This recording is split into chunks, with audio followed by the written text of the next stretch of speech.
Temperance is an important virtue because, amongst other things, and this is why it should matter to the man on the street, it's the virtue that gives us the most tranquility of soul and beauty of soul. And that's what we're going to be looking at in this second article of question 141, which asks the question whether temperance is a special virtue.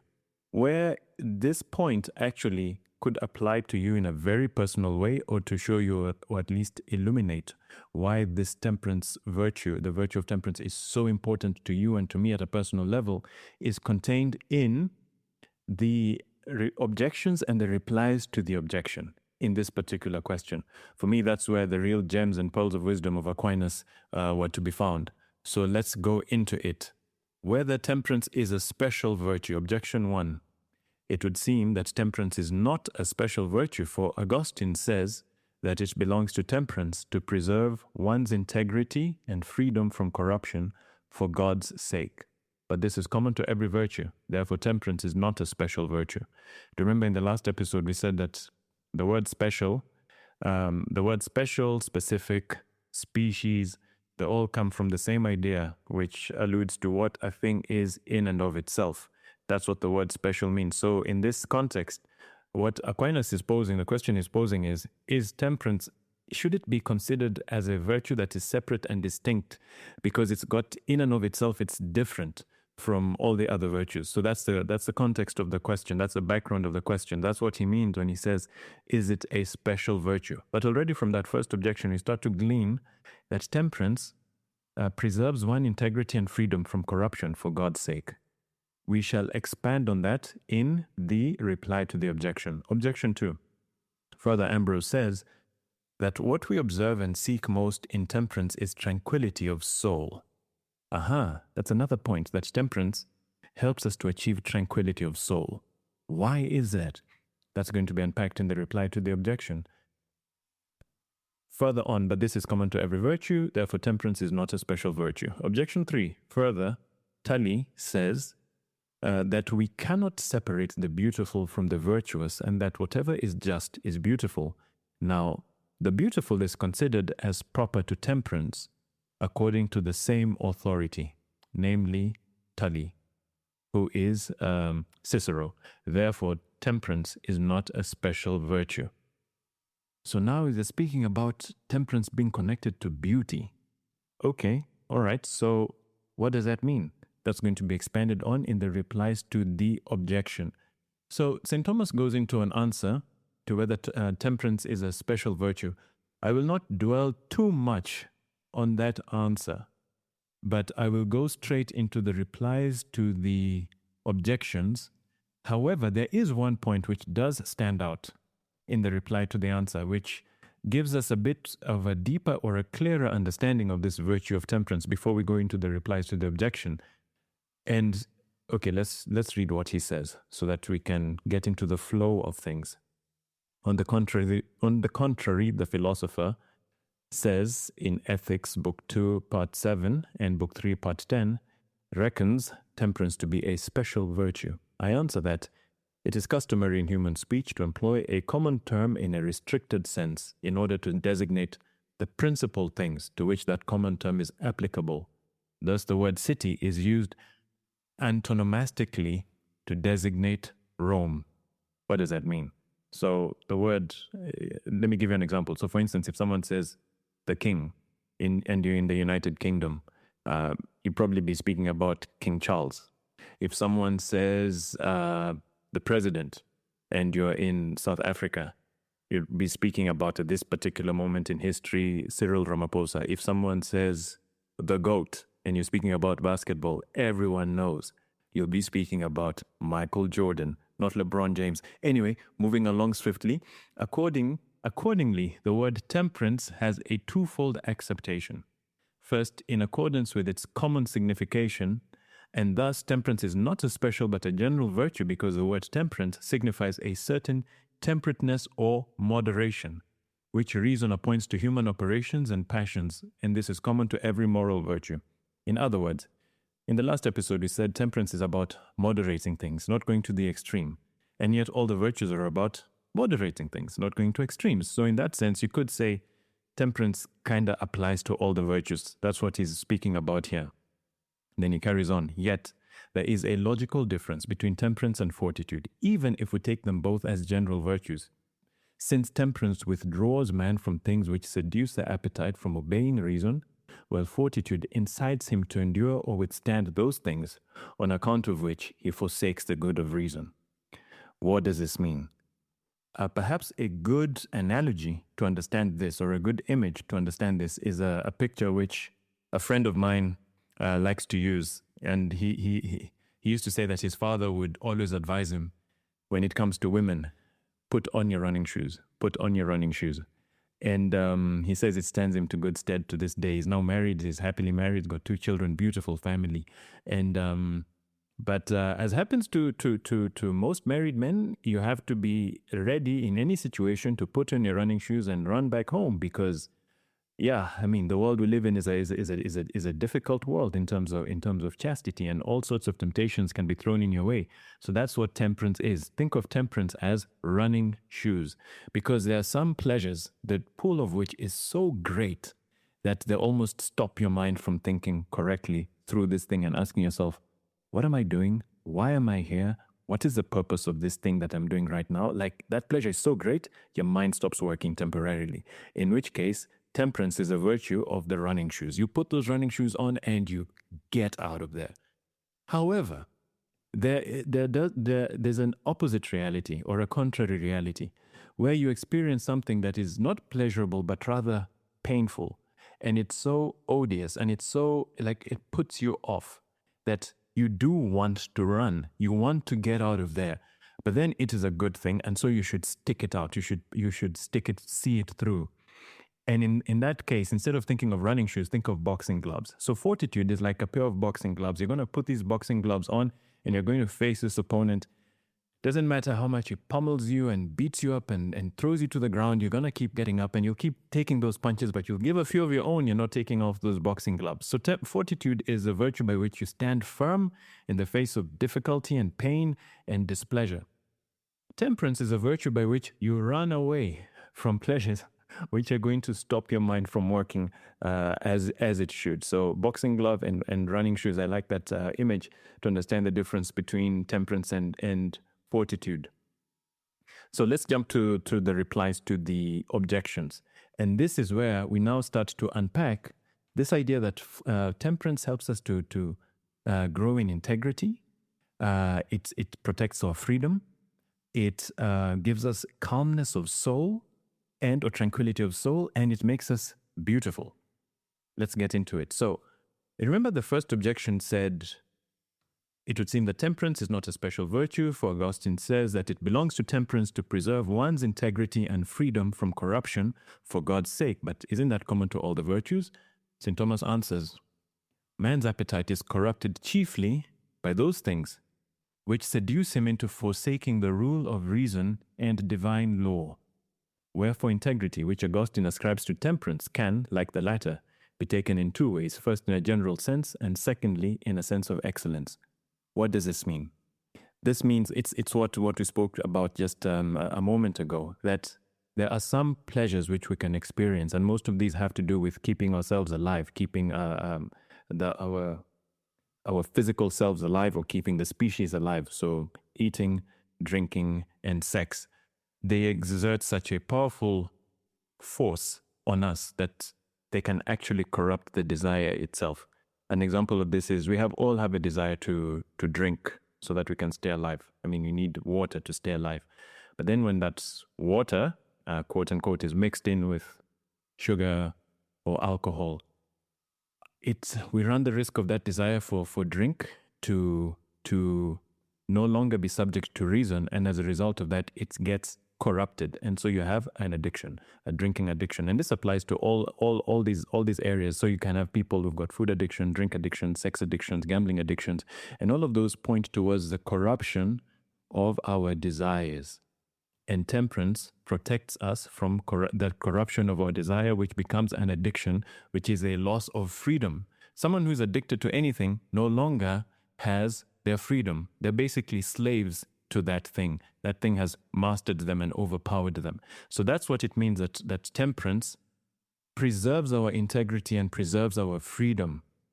Reply to objection 2. Okay, what did objection 2 say? Objection 2 had to do with, further, Ambrose says that what we observe and seek most in temperance is tranquility of soul. But this is common to every virtue, therefore temperance is not a special virtue. So temperance gives us tranquility of soul. How is that? St. Thomas unpacks that in the reply to the objection. The things about which temperance is concerned have a most disturbing effect on the soul, for the reason that they're natural to man, as we shall state further on in one of the upcoming articles. Hence, tranquility of soul is ascribed by temperance by way of excellence, although it is a common property to all the virtues. Think of it this way. Let's use another analogy to try and explain this. Last episode, we said that a human being is a rational animal. That's a combination of two things. There's an animal nature and a spiritual nature. These are like oil and water. They just don't mix. It's weird, I know. So you could ask, why did God make us this way? Yeah, anyway, that's beyond the scope of this particular episode. Having said that, though, there is a natural, if you put oil and water together, it is natural that oil floats on top and water remains beneath it. And that's how things are supposed to be if these two things are going to go together. However, if for some reason there is a mix and the water tries to go to the top and pushes the oil to the bottom, that concoction, that mixture will be in perpetual turmoil between these two elements, the water and the oil. They'll be constantly pushing and fighting each other for ascendancy, one trying to get to the top of the other. This constant state of turmoil is what happens when a person no longer allows the virtue of temperance to be a part of their lives. I'll give you an example. I remember once reading a biography of a famous American filmmaker. I hope I pronounce his name right. I've never heard it in an interview, but I've always read it and pronounced it as Elia Kazan. And he's most best known for a film called On the Waterfront, starring Marlon Brando, where Marlon Brando says that famous line, "I could have been a contender, I could have been someone." And beautiful monologue, by the way. Anyway, but so he was a famous film director in like the 40s and the 50s in Hollywood. And so this guy, he happily married, quote unquote, happily married. But then he started having an affair with one of the actresses he worked with. And unfortunately, he fell in love with her. Like he actually fell in love with her. She wasn't just some floozy situation. He fell in love with her for real. And he describes this situation in his autobiography, that he found himself in love with this mistress, this actress. And it started out as just like a thing to do with lust. You know, it was just lusting after her. She was really beautiful. And then one thing led to another, and he ended up falling in love with her. But unfortunately, he was also in love with his wife.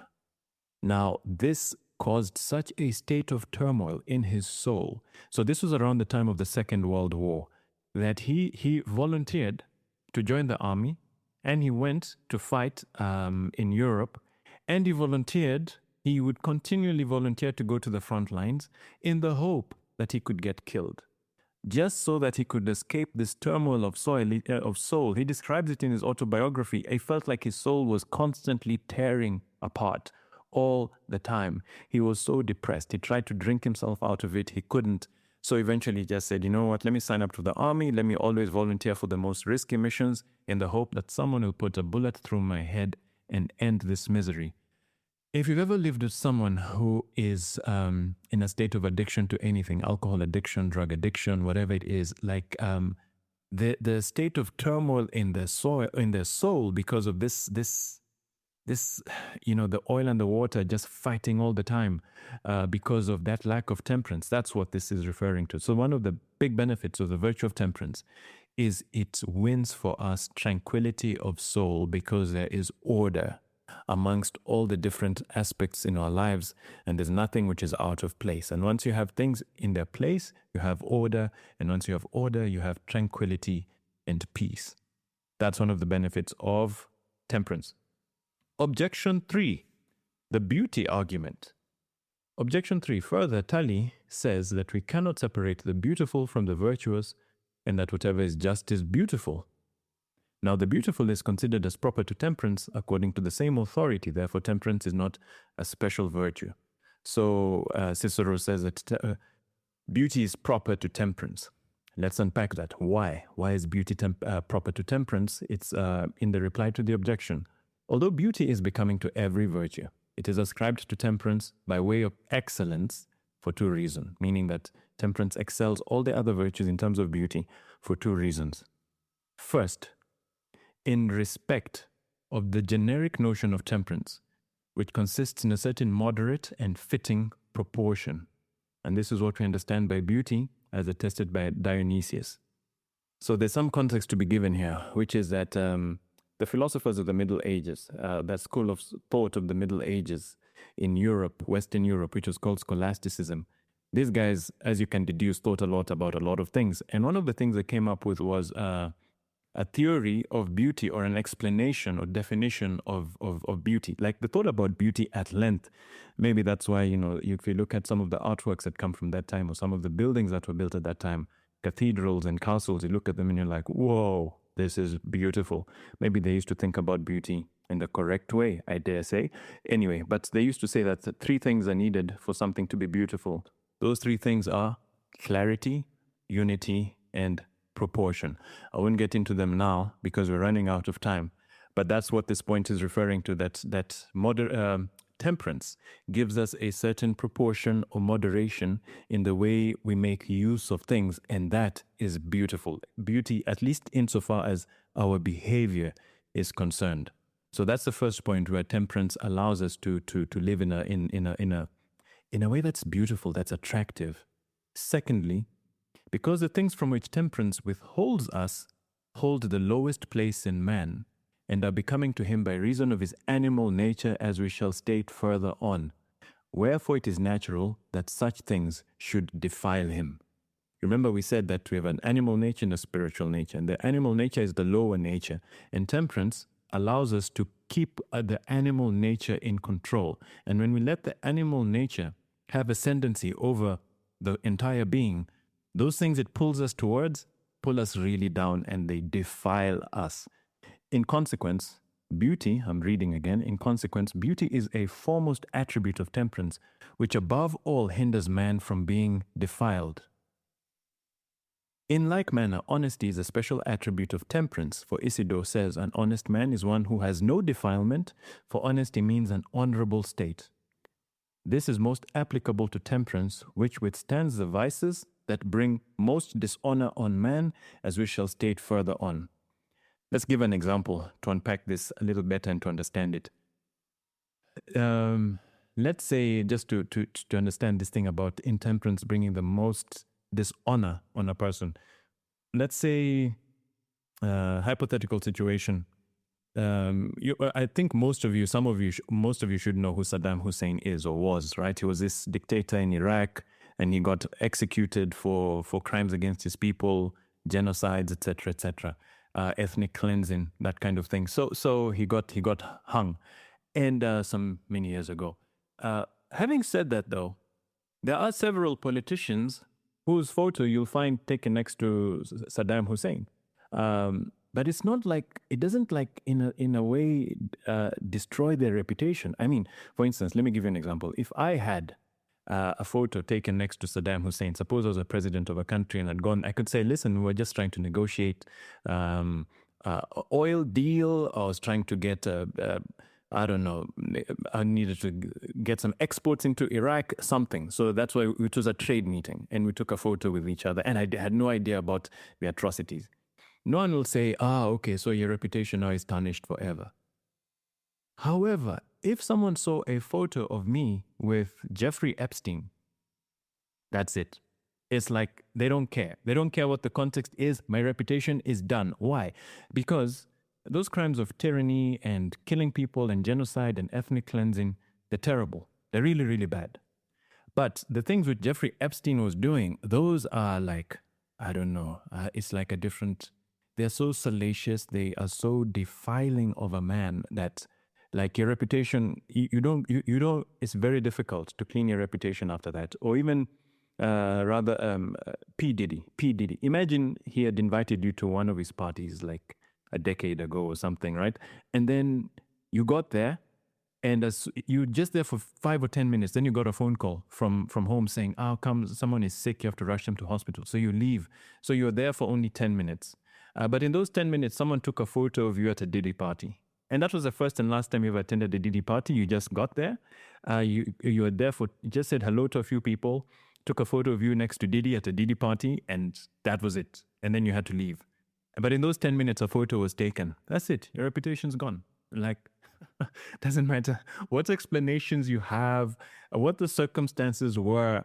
That's what this is referring to, because Epstein and Diddy are notorious or well known for all the vices against temperance which they indulged in, and just by association, anyone who's ever taken associated with them in any way, even in the loosest way, their reputation is tarnished. That's what this point is speaking about. That temperance withstands the vices that bring most dishonor on man, as we shall state further on. So those are some of the benefits of the virtue of temperance, that it protects our freedom, it protects our tranquility of soul, and it keeps us beautiful human beings.